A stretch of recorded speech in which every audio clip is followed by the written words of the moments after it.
stars. Great match, another great defense for Hangman. I will say, like, this was a great match. I still think the Archer match was better. But yeah, Yeah, I, I I ain't agree. got no complaints. I ain't got no complaints and no notes really for Adam Page. Like he's been a great champion. He's had great defense. He has great matches. He's in there with top. He's in there with a top hot guy like um Adam Cole, and he sent his ass packing twice. And Adam Cole has had, and him and Adam Cole have had some pretty just maybe it's because they want to do more than just standard wrestling. Maybe that's why these complaints are. It's like it's not some larger than life thing, but like it's just simple wrestling, so people want more. Maybe that might be what it is with I him, think but they like want the champion to be the hottest person on the show. I mean, I guess, but like that's not the point of pro wrestling. Or that's not the point of good pro wrestling. The point of good pro wrestling is to have like multiple things all be very good at the same time, and then like when it's someone's time to change the title, is their turn, and like that person that was champion then moves on and does more good things, opposed to like we have to make the whole thing around this person, and like we can't make anything interesting aside from on the TV, and then like are just like a shit show unless that person's on TV.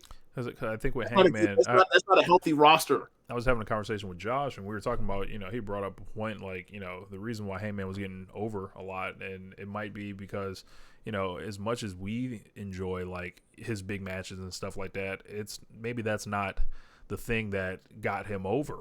Like, and what got him over was like the story of his rise against being juxtaposition against the elite, and then the cowboy shit stuff, and then the beer.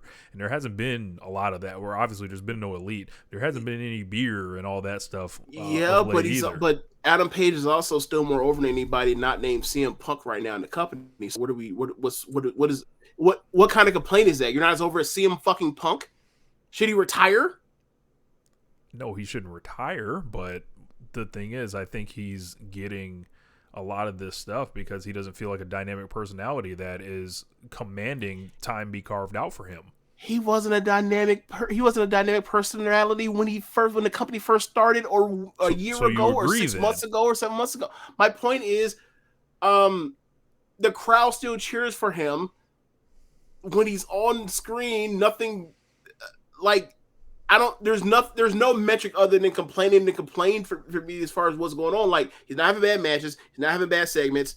He's still super over. His opponent gets heat whenever against him. He hasn't been outside of one night in Orlando in Adam Cole country. He hasn't been rejected by or booed or any 50-50 with any other heel he's been involved with. I think he's been perfectly fine.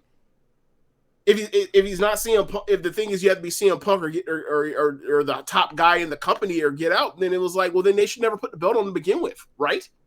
He's never been the top guy in the company. Yeah, he's probably never going to be the top guy in the company. There's always going to be an Adam Cole or a Cody Rhodes or a Kenny Omega or a John Moxley or Bryan Danielson or Chris Jericho.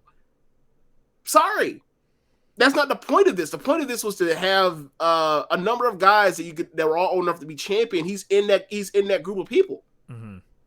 He's a champion right now. It's his turn. It's enough for me, but I feel like like I wanted to see more as far as just him monopolizing time on the show, and they have a lot that they're going on. Like the ROH stuff is being worked in now. Yeah. Let alone like the Blackpool Combat Club, I feel like is eating all the fucking innings right now. Like the Willie. I mean, it's John Moxley and Danielson, right? And it's like he can't interact with either of them. So, like for the foreseeable future. So, the more everything like just gets pushed, it makes me wonder like where is his shit gonna continue to come from? Like I feel like they have to put CM Punk with him, or else he's just gonna drop lower, like as far as like what people are interested in him doing. I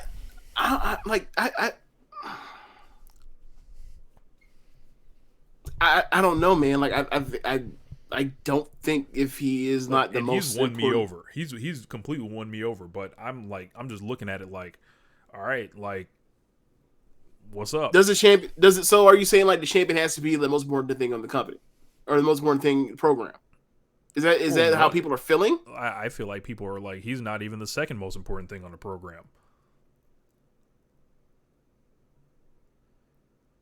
I'm shrugging. It's like, okay, is he doing bad work though? I like Depends who you ask. obviously the answer is no, but it's just like I feel like these are like the smallest. I feel like these are like the nitpickiest things on earth. Like to me, like so we were talking about this with Shuri going into World Climax, where she only had one title defense from the time she won the belt December 29th to literally those back-to-back defenses on 26th, 27th of March. So it's like there were, that's a long ass time between, they only have one defense. And like, but in that point in time, you have Julia come back with this new group of, with these two new added goons for DDM.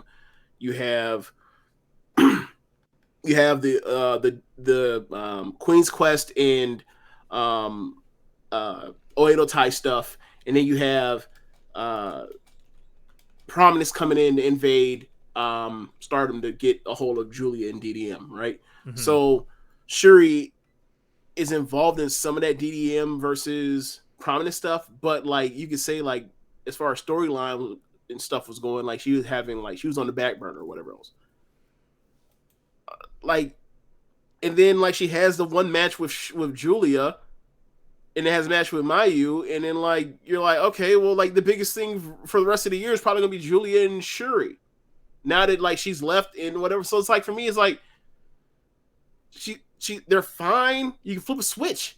Like if you're saying the switch is CM Punk, fine, but I mean, but it could be anybody. Like they're doing great work. All it takes is someone that's on that, or someone that's a real threat to come in. Mm-hmm. So like, they already did Danielson. Like they could do. I mean, there's a point where they could do Moxley as like they fully turn Moxley heel, like he seemed like was headed to before he went into rehab. Right, and they could use the black, the Blackpool Combat Club as the full thing to take it as a full deep dive into him being a heel again, or a heel for the first time in AEW. Like, so like there's more than just CM Punk's options to do this, but I'm not necessarily in a rush to just burn CM Punk's first defenses. I feel like CM Punk shouldn't be champion right now. Yeah, I think Hangman should beat CM Punk. I'm afraid of the reaction. But you also recognize like how people are going to act when that happens. Yes, like people, I feel like people are going to like lose their minds. Like this is a tragic mistake, and I'm like, yo, I'm not taking the belt off a 30-year-old world champion and putting it on a guy in his mid-40s. I'm not doing it. Like, no, like I don't care if it's CM Punk. Like, especially like I feel like Hangman's like he's the one that needs to be running through these people, like, and the general belt, like, and I'm not saying CM Punk isn't this special person that you would break this rule for, right? Because there are obvious exceptions, but like I'm looking at the AEW title, I feel like it should be like the best like 30 to 35 year olds in the promotion, unless there's like a great reason to give it to somebody either earlier or later. Mm-hmm. I don't necessarily disagree. So after that, we got